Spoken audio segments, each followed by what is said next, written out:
hi everyone that came today. Thank you for joining me for my workshop, Potential of Public Transit, as a part of DSTL Arts Creative Impact Workshop series called LA Transit.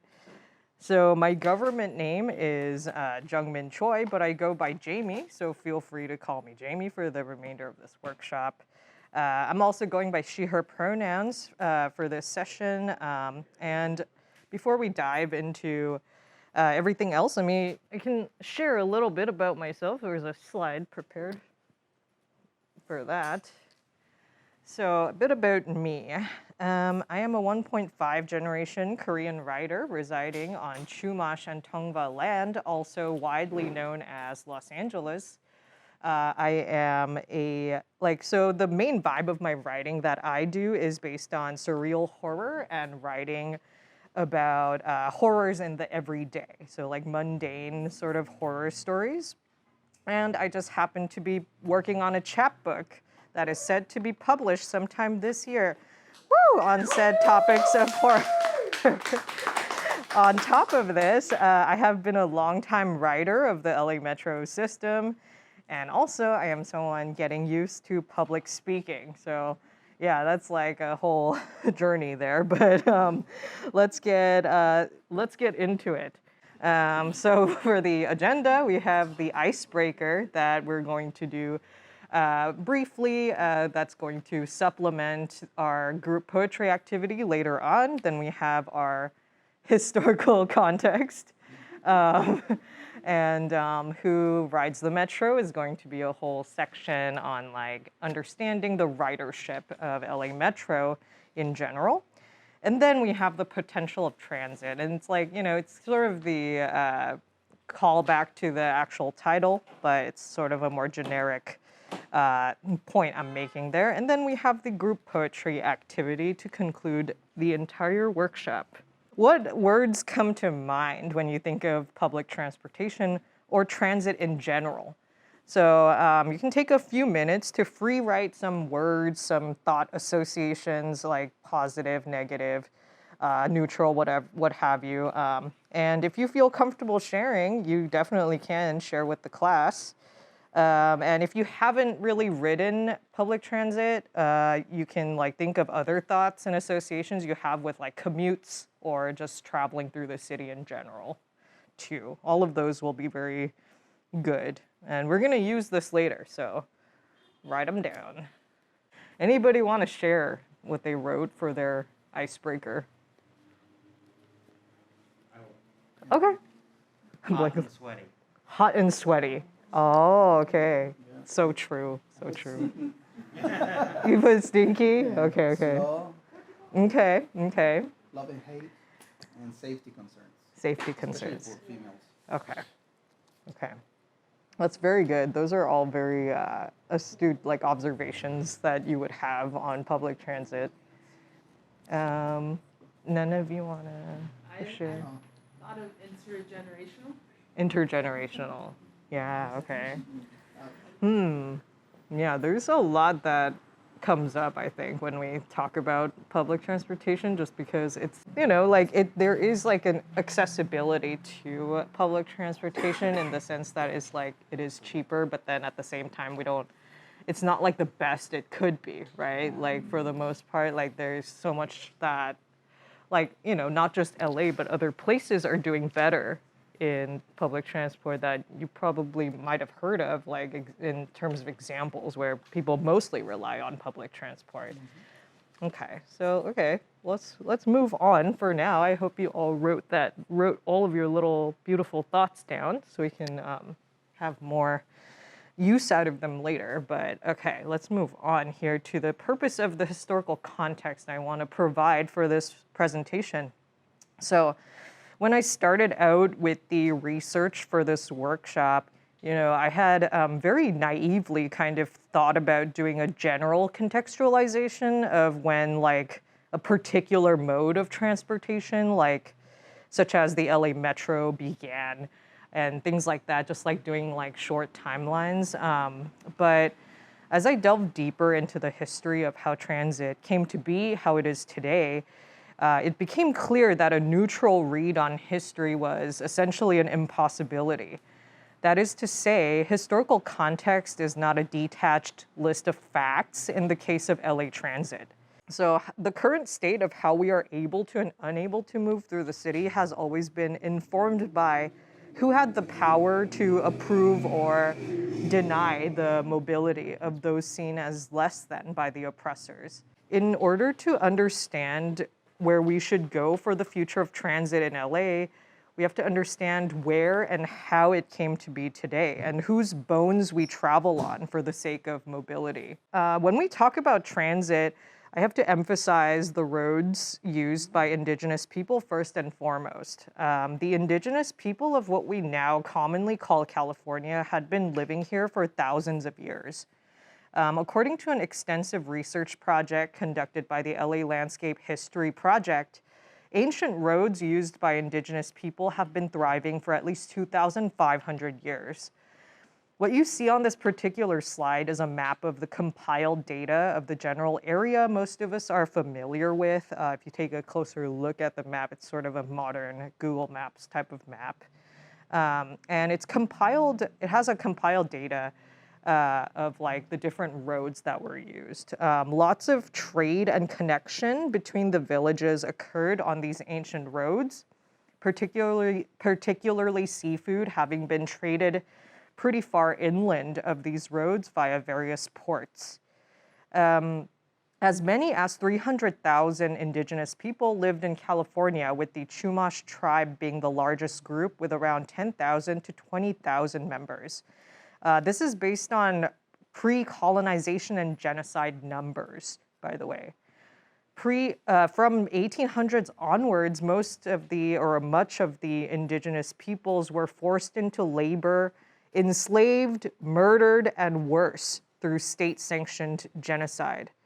Within 2 years of the gold rush, 100,000 Indigenous people were killed, a loss of 2/3 of the population at the time. So quote-unquote modernity, as we know it, has its roots in attempting to erase innovations created and used by Indigenous people for millennia. For me, this means that transit, as we know it now, is not neutral, as I mentioned previously, and in fact continues to be informed by such bloodshed. So why this is important? The people in power, read white settlers, have attempted to remove that mobility from the people who had been living here for thousands of years. The ways in which transit structures in history erased or infringed upon the mobility of vulnerable populations will be a thread through the entire workshop. History is not detached from our current world. Today's surviving Indigenous people continue to advocate for the renaming and re-indigenizing of Los Angeles. This violent historical context illustrates a cycle of racism and injustice that informs whose mobility has been prioritized on this stolen land, and whose livelihoods have been threatened within the course of history. Railroads and racism. And so the eradication of communities of color continue on. As the transcontinental railroads developed and connected to California, many white laborers arrived during the gold rush. Chinese laborers in the US laid railroads and continued to be excluded within their communities at the same time. In favor of white laborers, the news at the time overemphasized that jobs were being taken away by Chinese laborers, leading to the mass murder of some 19 Chinese men, women, and children in 1871. This was about 10% of the city's entire Chinese population at the time. A mob of around 500 people, including white and Latino people, exacted a gruesome and violent massacre upon people whose jobs had little to no competition with the jobs supposedly being stolen by Chinese laborers. The picture you see here on the right is a map of where the massacre would have occurred today. So Unfortunately, this massacre actually remains unmemorialized at the site it took place to this day. And it's interesting to me that the location of the massacre is so close to Union Station, as you can see on the map there. And, it's my opinion that there could be a lot more done to the spaces we travel through, such as Union Station, which really has a lot of foot traffic for its use of travel to and connections to different transit structures. We could, if we were to memorialize such a terrible act in history, how well could that potentially disseminate the information to people? That is something to also consider when we talk about these historical points that not a lot of people know about. The streetcar's anti-union history. After the railroads, we have electric streetcars that sprawled all over Los Angeles. You may have heard of some of the streetcars already if you've encountered some of LA transit history. They pretty much started in 1895, around 1895, and lasted up until 1945. Those were its peak times, years. Henry E. Huntington, who owned the Los Angeles Railway in control of essentially all electric streetcars at the time, rebuilt the electric streetcar system from scratch. These would famously be called the red and yellow cars of Los Angeles. And while we might remember it more fondly due to how terrible it is to get around the city now, I learned through research that Huntington was also staunchly anti-union. And when Mexican laborers striked for better wages in 1903, he not only refused to raise wages, he replaced these workers, these striking workers, with other workers, paying those new workers more than what he would have paid the unionizing workers. The increase of automobiles on the road was actually partially due to the electric streetcars being accident-prone, undependable, and crowded. These privately owned streetcar companies refused to improve services due to a recession in 1914, pushing more people to resort to cars. So, what was then the reactionary solution to such a problem? Jitney, the vintage Uber, not sponsored. Cars have been in favor since the 1910s, essentially, alongside streetcars. And because, like I mentioned, the streetcars had so many problems, it pushed many people to take unlicensed taxi rides for a nickel. These rides were called jitneys. And by 1915, jitney vehicles were carrying about 150,000 people per day in Los Angeles and operated in more than 40 US cities. So yeah, this is essentially vintage Uber. And these rides represented a response to a system that did not work very well for a good majority of those residing in LA. And I think it's really cyclical the way LA still hasn't changed essentially at all. Uber and jitneys were both responses to the dysfunctionality of transit through the city, and they didn't exactly solve anything in regards to traffic or pollution. It kind of just exacerbated it. But in any case, the rise of automobiles did not stop. President Eisenhower created the U.S. Interstate Highway System in 1956, which resulted in the carving up and wiping out of communities of color. Construction of the 101 freeway resulted in cutting through Boyle Heights, where it is estimated that at least 10,000 people were pushed out of their homes. Los Angeles Times had a whole project that they were doing, and they found that most freeways did not cut through white affluent neighborhoods, or if it did so very minimally. Now we're going to get into a specific case that illustrates how little care these freeways had when it came to communities of color. Under the Santa Monica Freeway used to be a well-off Black community called Sugar Hill, which once existed in current-day West Adams area in Los Angeles. Due to quote-unquote restrictive covenants, aka racist laws, that barred homes from being sold to any people who were not white. Access to owning a home was, needless to say, severely limited. However, as the 1910s rolled around, many white people living in this area began moving to the west side of LA and Beverly Hills. So then prominent Black residents such as Hattie McDaniel, Louise Beavers, and Ethel Waters moved into this area. This community fought and resisted the covenants, like the racist covenants being enacted upon them by the original white property owners in 1945. And this led to the restrictive covenants to be deemed unconstitutional due to their resistance. And this precedent would actually be used in later laws that would then, they would cite this case, this victorious case in court to then argue that other laws were unconstitutional as well. But regardless of this huge historical win by this community, 15 years later, their homes would be demolished for the construction of the 10 freeway. And here you can see on the map that it's like an aerial view of the home as it used to be versus the snapshot taken in 2023. And you can just clearly see this within the red box there, dashed box, that it cuts right through the community.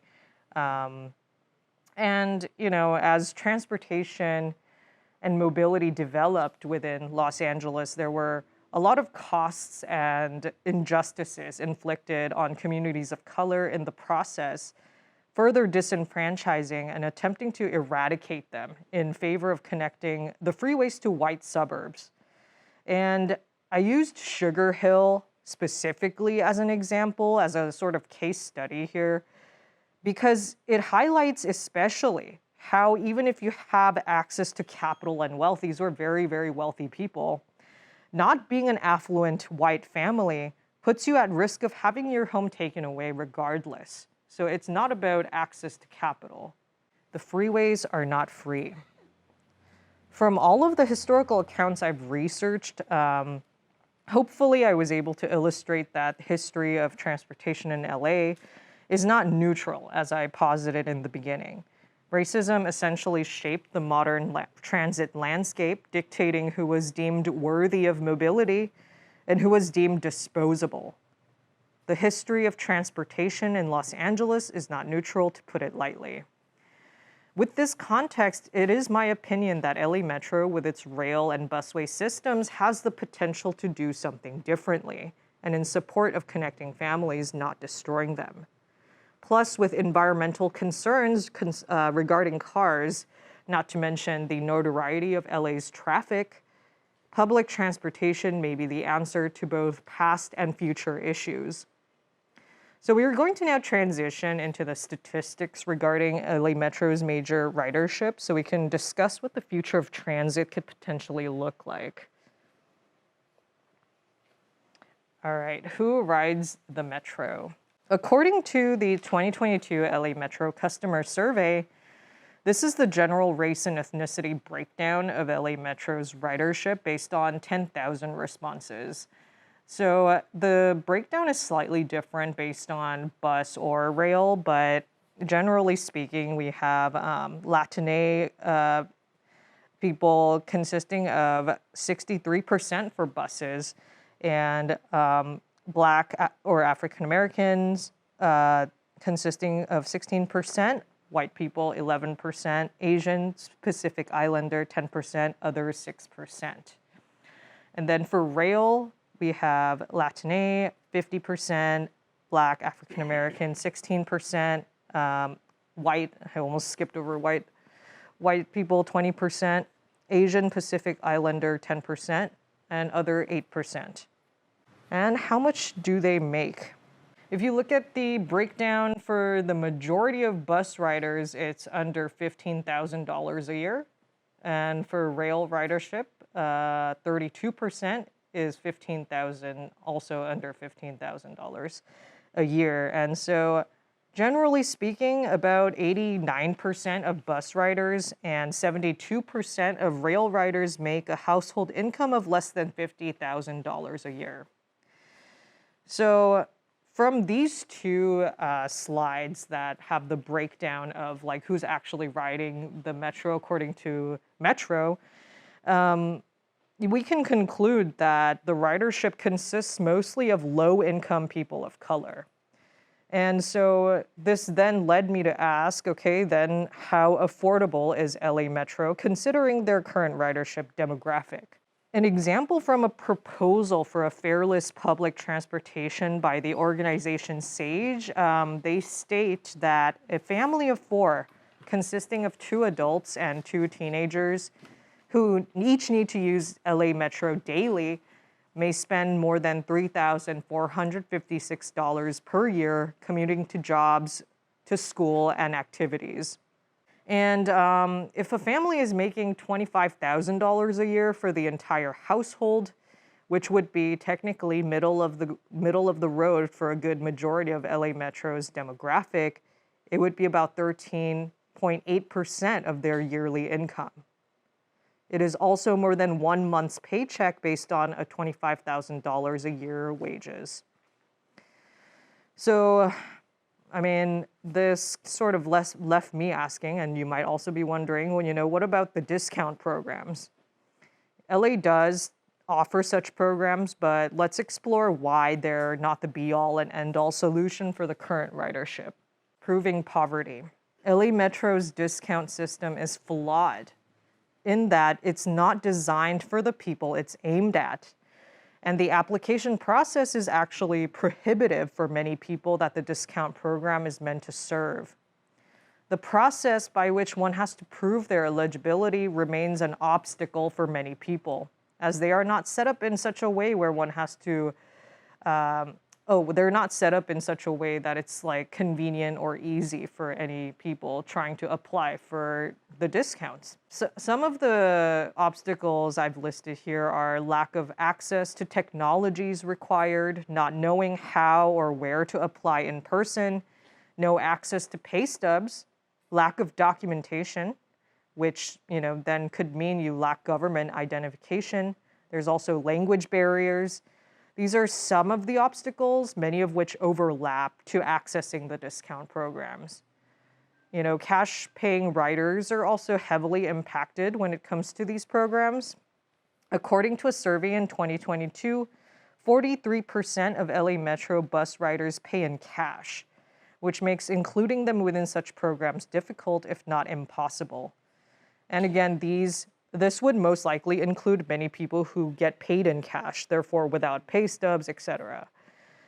People who happen to lose these discount tap cards will then have to reapply to get another one, which then restarts the application process that was already prohibitive to begin with. Additionally, LA Metro's contracts with the police departments in LA and Long Beach, along with the LA County Sheriff's Department, means that many of the people who have little to no choice to use public transportation, again, a lot of them are making under $15,000 a year, they have to be then punished via fare evasion citations. In my opinion, these are unfair violations that punish poor people of color for being poor and for being people of color, specifically for being Black. It was found that 95% of warnings and citations in 2019 were related to fare violations, and citations skewed heavily toward Black riders of the Metro. According to the numbers in 2019, about 20% of Metro's riders were Black, but about 53.5% of citations and warnings were issued to Black riders disproportionately. So all of the above paint a picture that ultimately shows LA Metro as being pretty inaccessible to its own ridership. Being able to access quick and safe public transportation means supporting equity of those living in poverty and facing hardship. The ability to move through LA affordably means that people have greater access to jobs, education, and other assistance. It will also increase ridership, especially if the metro system becomes a faster mode of transportation compared to cars, which would then have substantial impacts in reducing carbon emissions and pollution as well. You know, consider how the historical context I shared with you earlier recounts violent histories revolving around enslaving and erasing vulnerable communities. Responses to broken systems continued and continues to give birth to quote-unquote new systems with the same old act of burdening the same vulnerable communities that have been targeted since colonization. In other words, transit has almost always served the convenience of the privileged. So then what are the potential ways in which things can improve? The potential of transit. LA Metro going fareless, which means, the public transportation system would be free. One of the biggest ways of improving public transportation for LA would be to go fareless. It is estimated that LA Metro spends about $78.84 million on the tap fare system alone. This does not include the expenses they spend on its contracts with the LA Police Department, Long Beach Police Department, and LA County Sheriff's Department. This is all money that could be used elsewhere if we eliminate the need for fare evasion tickets, which again consisted of 95% of tickets issued. And as the slide says, it is estimated that from my research that they spend about over $100 million on policing alone. It's over that amount, I'm pretty sure. And we already actually have a case study of going fareless. Even based on the buses going fareless during the pandemic has shown that there has been a huge jump in ridership and the response has been well received. Sage and ACT LA did a survey on the effects of ridership with fareless buses during the pandemic, and they found that 74% used the bus more often, 80% had more money for other essentials, 80% used the bus more often for important errands and grocery shopping, 89% felt less stressed about how to pay for the bus, 78% rode the bus more to attend social activities such as seeing friends or family. 88% found it easier to keep doctor's appointments. 65% visited places they did not typically visit. 84% found it easier to travel to work or school. So going fareless very easily solves multiple problems in one go. Majority of the policing could be done away with as there would be no fare violations to ticket. And mobility for poor and or unhoused people is absolutely crucial for their well-being and access to much-needed care. Support for poor and unhoused people would inevitably increase as mobility allows for access to jobs and care without being punished. Money that would typically go into police departments and managing of fare systems could go elsewhere into LA Metro to improve the quality of riding public transportation. Remember, historically speaking, modes of transit were not designed to serve vulnerable communities. A sustainable transportation system free of arbitrary punishment would be one crucial way to serve communities that have been disenfranchised by previous modes of transit.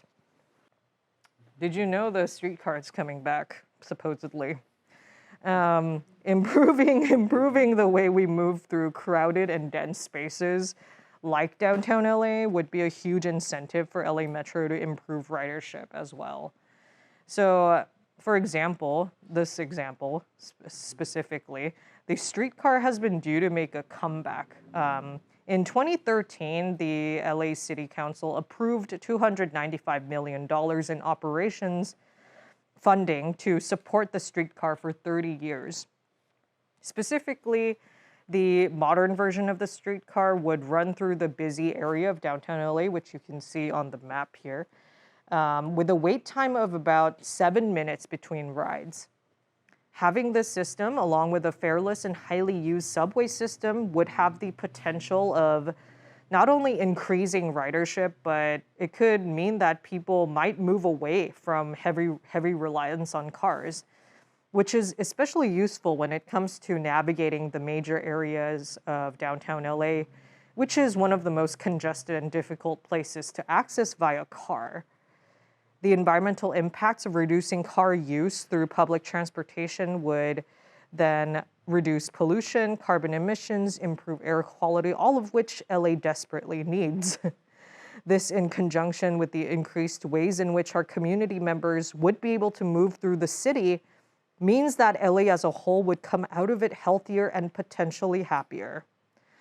So we're sort of nearing the end of the workshop, and because this is a creative impact series, I want to touch on how art ties into all of this as well. Art is dignity, art is humanity.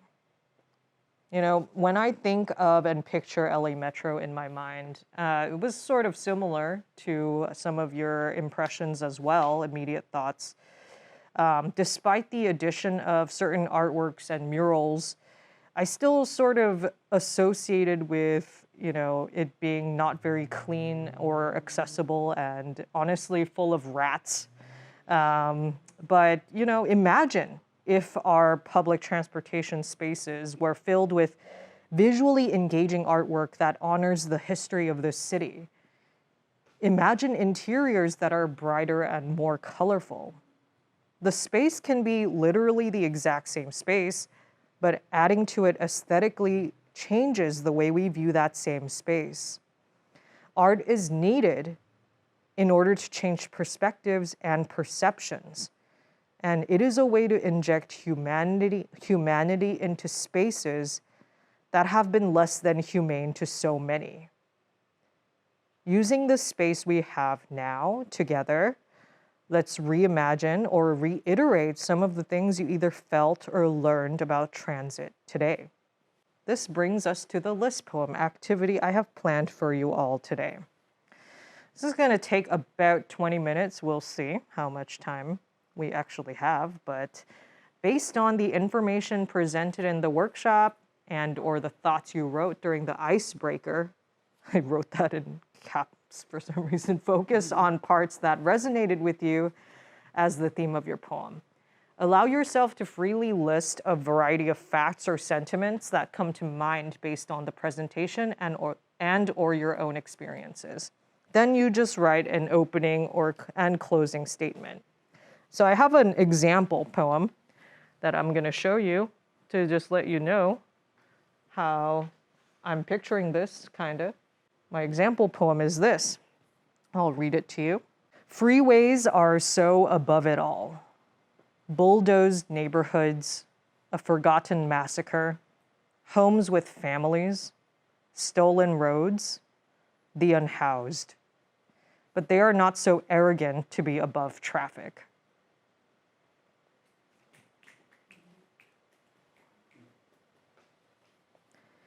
That's the example. So the process essentially was listing just little bullet points of different information that comes to mind or thought associations that you wrote in the beginning of the poem. And even just listing it in this like poem format will create like a sort of sense of what your poem will consist of. Then you can write a beginning and ending to kind of close it off and conclude it. So we'll take about 20-ish minutes for that. I have the full sources in the handout or the presentation. And if the QR code here doesn't work, you can get it off of the handout as well. Or we also have the link tree, direct link to it if the QR code doesn't work. So then you can see that they're just links to different major sources I thought were really important and I used a lot in this presentation. So that's what that is. And hopefully it is useful. If people want to know more about some of the things I talked about, that's where you'll be able to find some of the sources. And of course, thank you for coming to the workshop, everybody. Special shout out to my cohort. Angie, Dr. Rosie and Evan. Dr. Rosie and Evan couldn't make it, but thank you so much. Thank you also to Louise and Abraham for the further support they provided during the internship. Yay, everybody! Wow, they're so amazing! Wow, woo! Thank you also to my loved ones for supporting me while working on this presentation. Woo! Yeah, they're so amazing. I appreciate you all. And I have 10,000 works cited, so we can jump through those real quick for fun. You see? I promise you, at this point, we will not get sued now. Like, it's so many. Thank you so And much. that's I would the, not like to do it's like all of them on the thing. But yeah.